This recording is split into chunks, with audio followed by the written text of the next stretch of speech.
Rasulullah Shallallahu Alaihi Wasallam itu berbuka puasanya. Kalau dalam kitab Maqasidus Shaum itu ada keterangan karena yuftiru qabla ayyusalliya.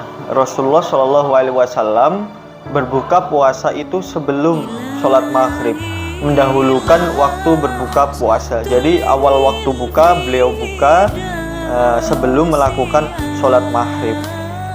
Ala rutabatin, dengan beberapa rutab atau kurma basah. Nah, fa'il lam yakun fatamarotin, kalau nggak ada kurma basah itu ya beliau menggunakan kurma kering. Nah, beberapa kurma kering. Lah fa'il lam yakun hasan hasawatin mimma'in, ya kalau misalnya kok nggak ada lagi kurma kering, maka beliau menengguk beberapa teguk air, karena yang jelas air itu suci dan menyegarkan. Kenapa sih kok kita itu kalau sahur itu berat sekali, kalau sahur itu malas sekali?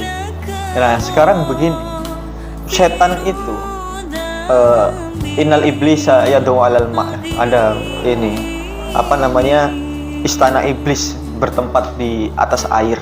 Nah, setan itu kan kalau siang hari itu dijelaskan bahwa bulan puasa itu pintu surga terbuka, pintu neraka tertutup, dan setan itu dibelenggu.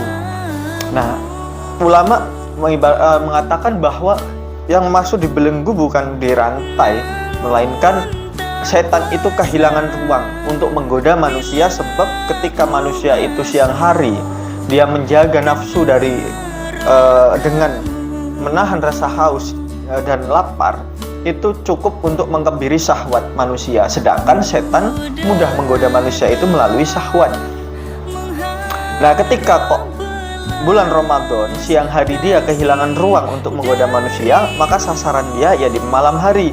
Nah, sebab juga memang ketika sahur itu Rasulullah mengatakan tasahharu fa inna fis sahuri barakatan. Tasahharu fa inna fis sahuri barakatan. Sahurlah karena sesungguhnya di dalam sahur itu berkah. Rasulullah mengatakan itu. Nah, maka ketika kita sahur artinya kita mendapatkan keberkahan dan kesunahan, karena itu perintah daripada Rasulullah Shallallahu Alaihi Wasallam. Nah, setan tidak akan membiarkan itu terjadi. Minimal dari sehari semalam dia proses untuk puasa, ada satu hal yang dia buat gagal. Makanya sahur itu dibuat berat sekali, digandulin sama setan, digoda agar tidak sahur.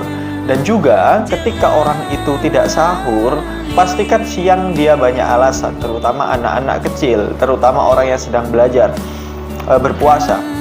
Itu pasti banyak alasan, saya tidak sahur tadi, akhirnya tidak berpuasa.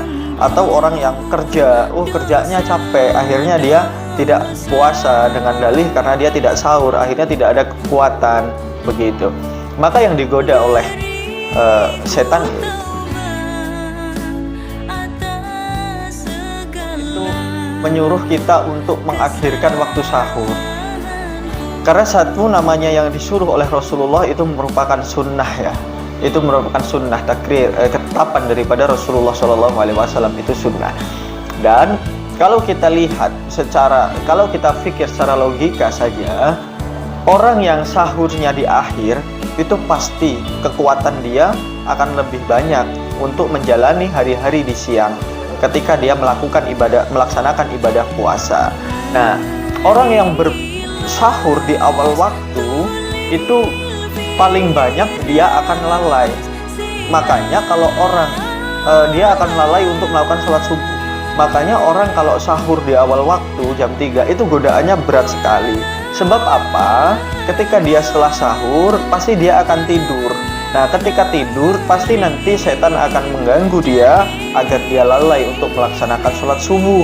Artinya nanti akan jadi kesimpulan, ya melakukan puasa tapi meninggalkan sholat fardu. Ya walaupun ketika tidur bisa diqadha, tapi kan lebih afdol kalau dilakukan pada waktunya, begitu. Dan setan pun di situ selalu menggoda manusia di kesempatan yang dia miliki.